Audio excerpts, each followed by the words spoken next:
Bueno, buenas tardes.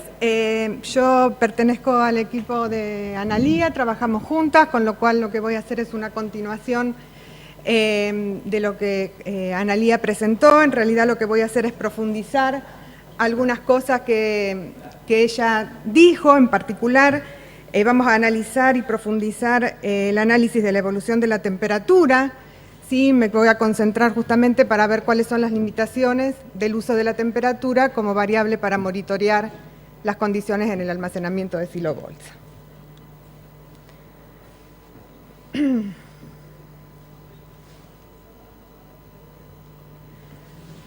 Ya lo vimos en varias de las charlas anteriores, lo remarco, la temperatura entonces resultante en el grano aquí almacenado era el resultado del balance entre la energía que se generaba por la respiración y el intercambio con el medio ambiente.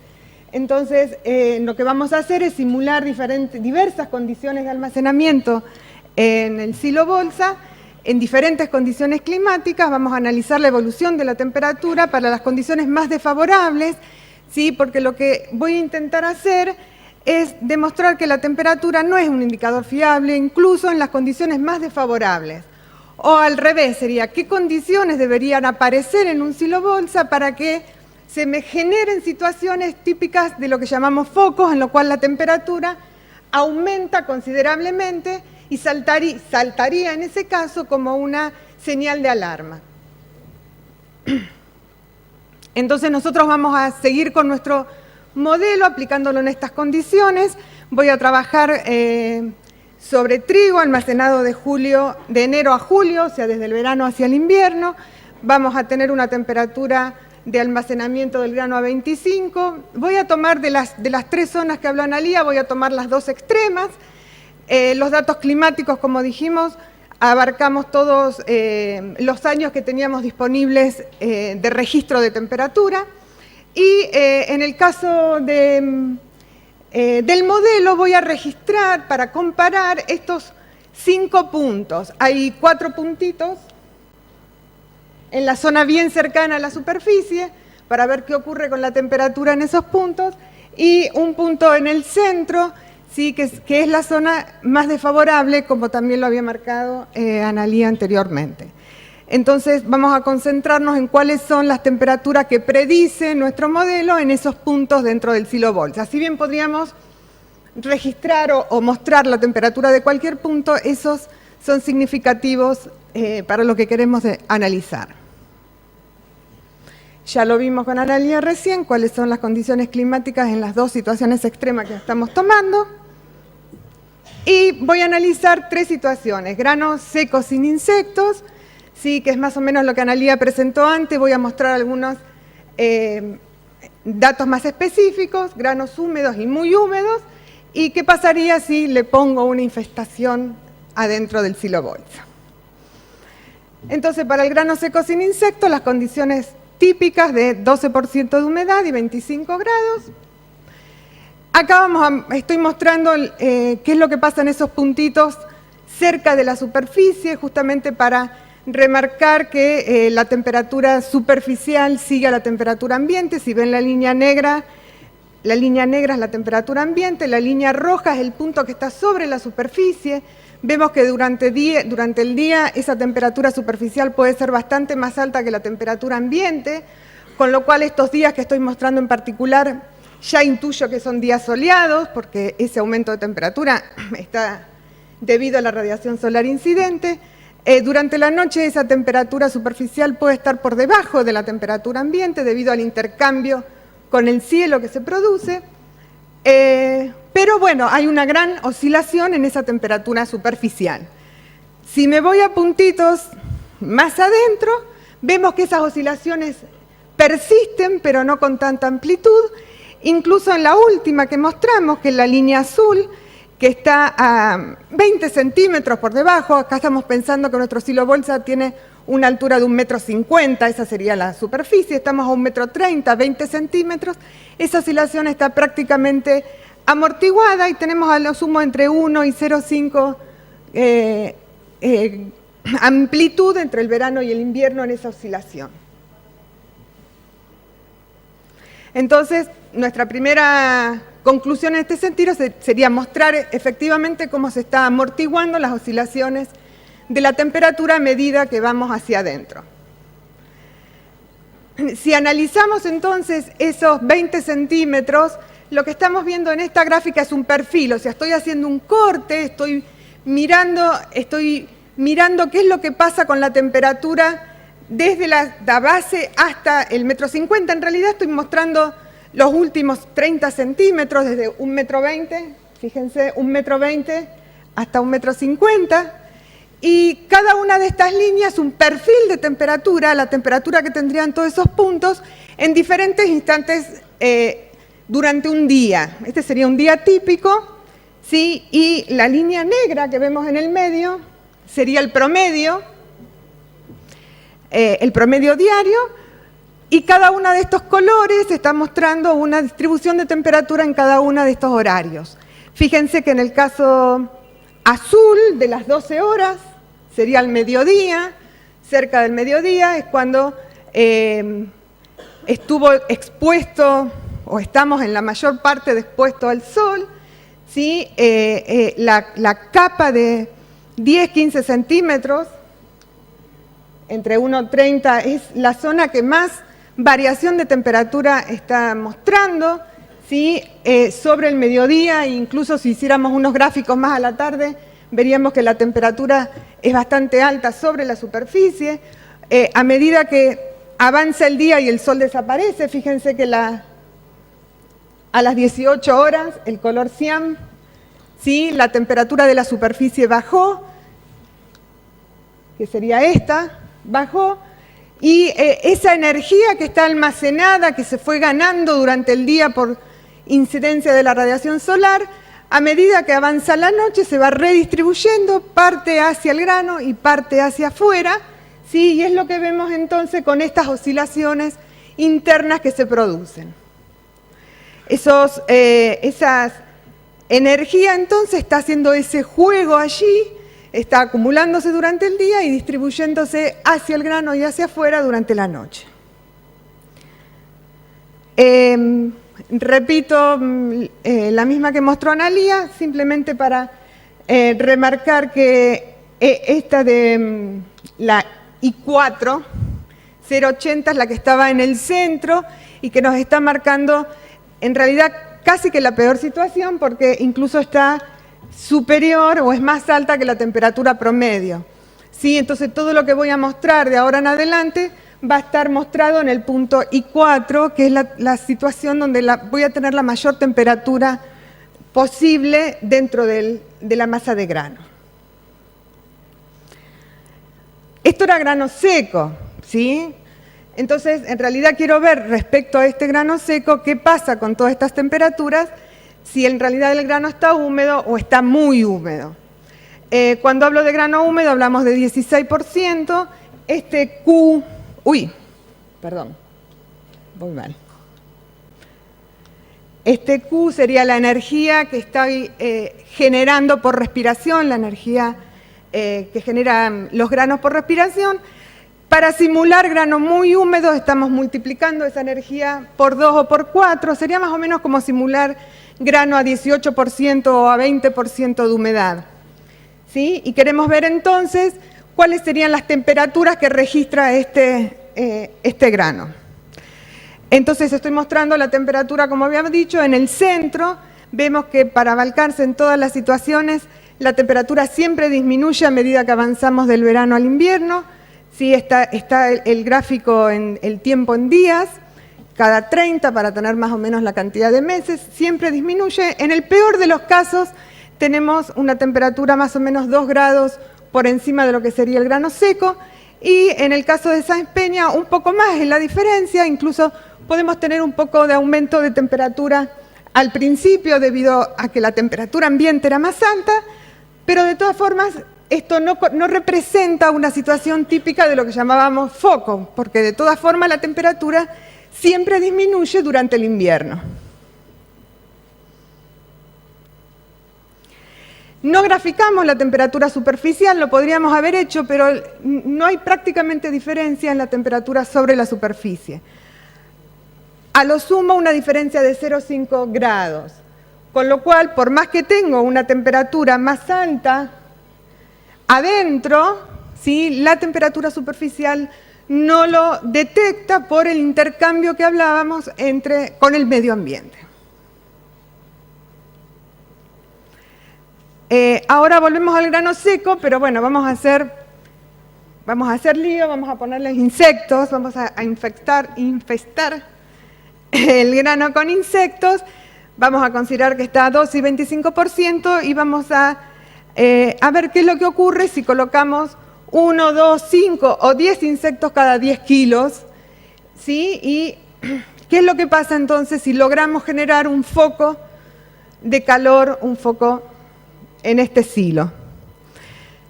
Entonces incorporamos en nuestro modelo una población de insectos que va a ir creciendo, va evolucionando, usamos las expresiones dadas por Driscoll para ver cómo aumenta esa población de insectos. Estamos tomando la situación más simple, solo insectos adultos, ¿sí? Esto podría complicarse bastante viendo la movilidad, viendo todas las etapas de crecimiento. Estamos en la situación de insectos adultos que crecen según esta expresión y en realidad esta expresión no incluye la dependencia de la reproducción de los insectos con respecto a la concentración de oxígeno y de CO2. Entonces, el único control de la población de insectos sería la temperatura y la humedad relativa intergranaria. Esto sería equivalente a pensar que el grano acá, respecto de los insectos, se comporta como si fuera un silo convencional, ¿sí? Ha perdido totalmente la hermeticidad, o sea, tiene disponibilidad de oxígeno permanente, con lo cual me estoy poniendo en la peor situación posible, ¿sí? Y vamos a considerar entonces también la generación de calor que genera esta población de insectos, dada con las expresiones de Coffey-Hackblor para la Rhizoperta dominica, que da dos valores según las temperaturas a la cual está el grano, y nuevamente nos vamos a poner en la peor condición. Consideramos que esta población de insectos que está creciendo de esta forma, ¿sí?, como si tuviera oxígeno permanentemente, está generando 35,2 microvatios por insecto. En esta situación, entonces, ¿qué es lo que pasa con la temperatura? En el punto en el medio, que era la situación que sabíamos que era más o menos la peor, para Balcarce y para Sáenz Peña. Estoy mostrando, para Balcarce, estoy mostrando dos infestaciones, 5 y 10 insectos por kilo. Fíjense que en negro estaba la base, la referencia que teníamos, la temperatura en ese punto sin insectos. Vemos que en los primeros meses, para ninguna de las dos situaciones, tenemos una diferencia de temperatura importante que se destaque. Después de varios meses, ¿sí?, esta infestación de un insecto por kilo se desprende bastante y puedo hablar de 2 o 3 grados por encima de la referencia.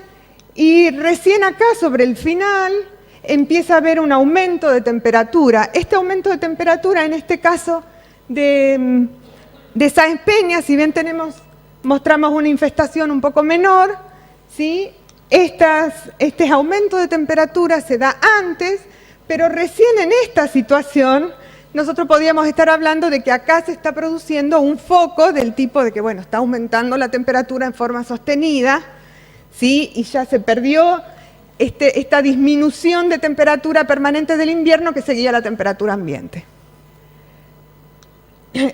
Incluso en Sáenz Peña, repito, los primeros meses no detectó nada, los insectos están aumentando su población y este aumento violento que se empieza a producir acá y que se produce acá y acá, se produce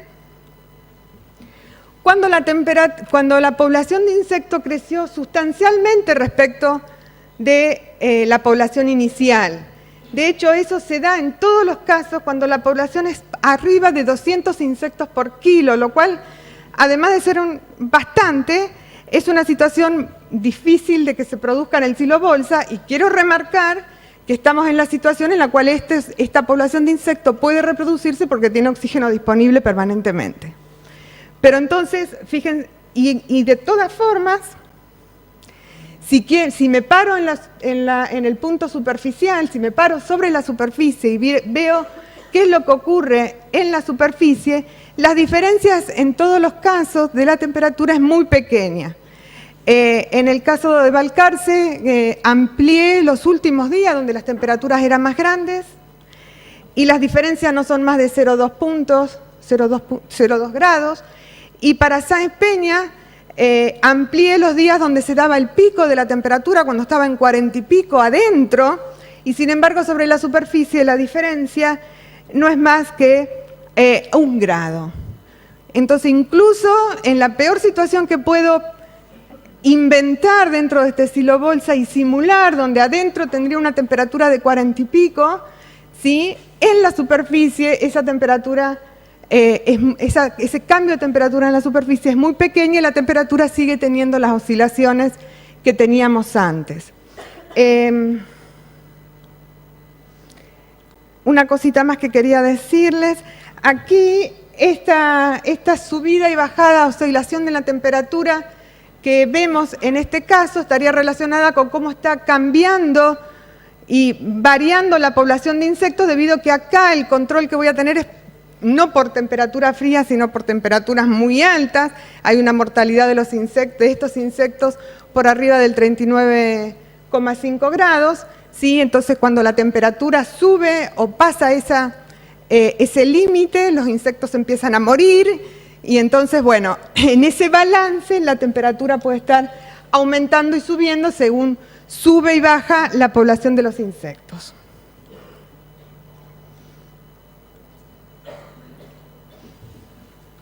Rápido.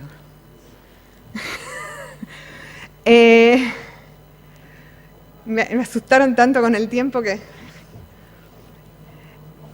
Bien, como conclusiones entonces, el calor liberado por la respiración no compensa las pérdidas de calor hacia el medio ambiente y la temperatura del silobolsa disminuye continuamente del verano hacia el invierno, tanto para granos secos como para granos húmedos.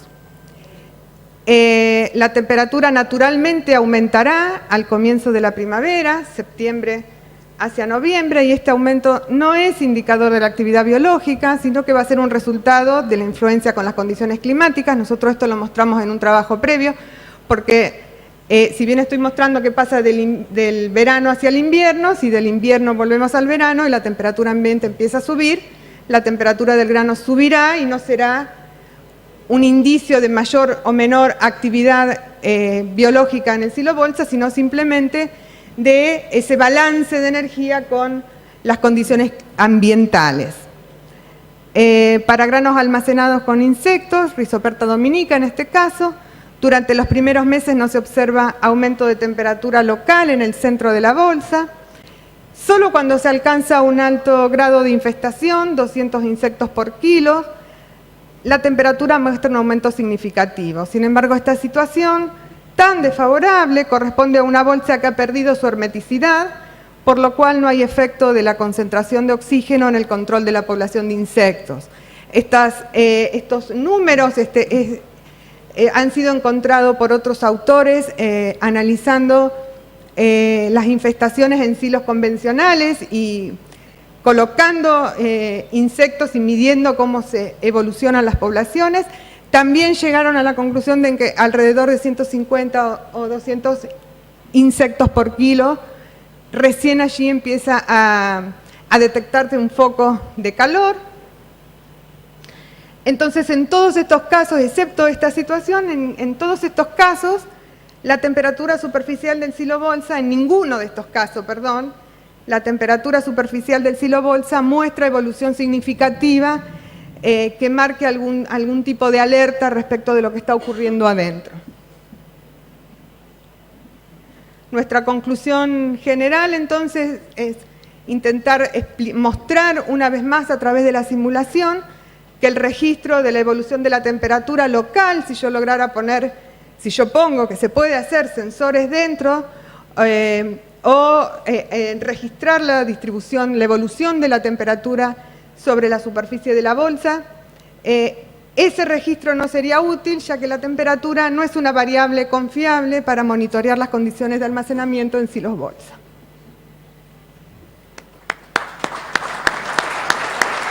Muchas gracias entonces por su atención. Bueno, muchas gracias, Rita. Rita y Analía han demostrado que son un buen equipo que se complementa bien. Una se pasó un poquito en el tiempo y otra nos regaló unos minutos. Entonces, lo que podemos hacer es abrir unos minutos de preguntas para las dos presentaciones, si las hubiera. Sí.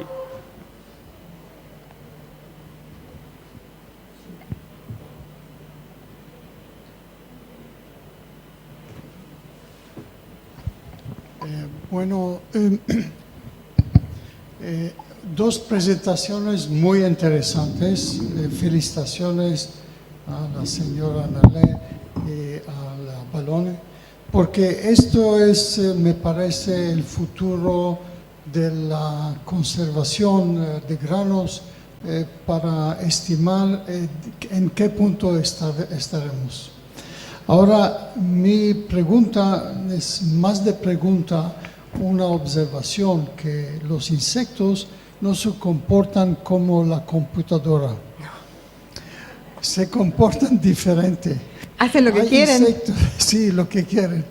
Hay insectos que tienen una tendencia de agregación. Constituyen un foco. Por ejemplo, es una observación que hemos investigado sobre Rhizoperta dominica, que es un insecto que le gustaría mucho estar juntos en un foco y prefiere temperaturas altas. No sé si existe en esta parte del mundo, en Balcarce es más frío, pero es muy común en condiciones subtrópicas y trópicas. Bueno, Trogoderma no sé. Igualmente hay insectos que cuando están en el grano no están localizados, como el Tribolium, que tiene una dispersión enorme. A la superficie del grano se encuentran. Si hacen un cálculo térmico, es difícil observar una infestación por medios determinando la temperatura. Pero para Rhizoperta es más común. No sé cómo agregarlo en los silobag porque es más pequeño y la temperatura no se conserva, no se comporta igualmente como en silos grandes. En silos grandes es muy común y es posible identificar los focos de temperatura. En silobag me parece que es más difícil, y por esta razón lo encuentran muy difícil identificar el valor de observar la temperatura. Pero puede ser no por los insectos, por los hongos tener un valor, no sé. Eso es mis comentarios a este asunto. Nosotras en este trabajo que yo comenté recién, justamente tenía en cuenta la movilidad de los insectos, que por un lado los insectos les gustaban las zonas cálidas y entonces se iban a mover hacia zonas más cálidas, pero no tan cálidas, a cierto nivel escapaban de... Por eso, pero acepto que debe depender muchísimo de la variedad de los insectos, pero toda esa logística de los insectos se podría incorporar si uno conociera justamente esos parámetros. No sé cuánta información extra va a agregar, porque justamente como la temperatura en el silo bolsa va a tener en general una evolución similar a la temperatura promedio afuera y una variación sobre las superficies, es como muy dinámica la temperatura y no se están aparentemente no se están produciendo esos focos que sí se producen en los silos convencionales. Hay que investigar más. Yo tengo una observación complementaria para eso. En mi país, que es un país tropical, donde la temperatura del sitio depende de la altura sobre el nivel del mar y no de las estaciones, en mi experiencia hemos observado que en el caso de maíz, por ejemplo, en Cytophilus, en la sabana de Bogotá, donde tenemos una temperatura promedio por ahí de 14, 15 grados centígrados, 3 grados en la madrugada, es muy difícil detectar Cytophilus en almacenamiento porque ellos se concentran hacia el centro de los silos y hacia el centro de los almacenajes, y por los métodos convencionales uno no los ve. Uno viene, muestrea por fuera y no encuentra nada y dice el grano está libre de infestación. Y cuando desarruma o saca el grano se encuentra sorpresas, y es que en el fondo del almacenaje, en el interior, hay unas grandes concentraciones de insectos, incluso con mal olor y con muchos problemas, y los granos están muy malos. Al contrario, en los climas cálidos, por ejemplo, tengo una experiencia de hace muchos años en la ciudad de Cúcuta, en la frontera con Venezuela, un sitio de más o menos 30, 32 grados centígrados con Cytophilus. Se presentó, por ejemplo, un almacenaje muy grande de maíz en la entidad del gobierno, yo trabajé con ellos, y en el exterior, en un almacenaje de arrume, teníamos daños de 14, 15% de grano dañado por insectos. Alguien que sabía del tema se aprovechó comercialmente del asunto, compró los almacenajes por un valor ridículo, y cuando vino a desalmacenar, solamente los 2 primeros sacos o 3 primeros sacos que estaban cercanos a la superficie tenían insectos, y el interior estaba absolutamente limpio.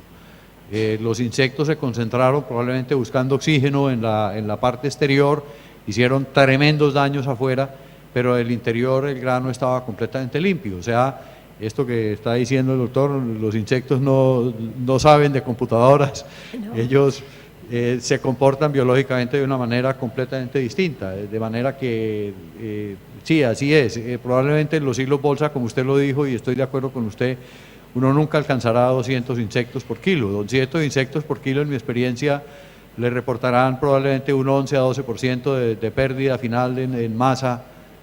Acuérdese que cada insecto, Rhizoperta dominica, se come 24 miligramos en la etapa de larva. Eso yo tengo escrito sobre ese tema, y así es. Sí, de todas formas, nuestro objetivo no era analizar la evolución de la población de insectos en el silo bolsa, sino ver si de esta forma podíamos generar un foco que pudiera ser detectado a través de la temperatura, por ejemplo, superficial, para no tener que calar y esas cosas. Encarar el tema de los insectos, tenemos ahí pendiente una charla con las cuestiones que estamos analizando, sí, intentando encarar. Sí, una revisión de todos los modelos que hay computacionales en relación al desarrollo de los insectos. Bueno, tienen en cuenta distintos aspectos. Este que nosotros implementamos fue desarrollado por Driscoll. Hay otros modelos que solamente tienen en cuenta el control en función de la temperatura de bulbo húmedo. Está ese modelo de Hayas hecho para Cryptolestes ferruginis, donde tienen en cuenta la movilidad que tienen los insectos, porque estudiaron justamente cómo influyen los gradientes de temperatura en esa movilidad. Hay otros modelos que tienen en cuenta las distintas estadios de los cuales estuvieron hablando: huevos, larva, pupa, insecto adulto. Bueno, nosotros estamos iniciando esa parte de la modelización, por eso tenerlo cerca al doctor Shlomo Navarro es una oportunidad para que nos cuente muchas cosas y sacarnos dudas de cómo encararlo. Y además le agradezco muchísimo su disposición y además su opinión respecto de las charlas. Muchas gracias.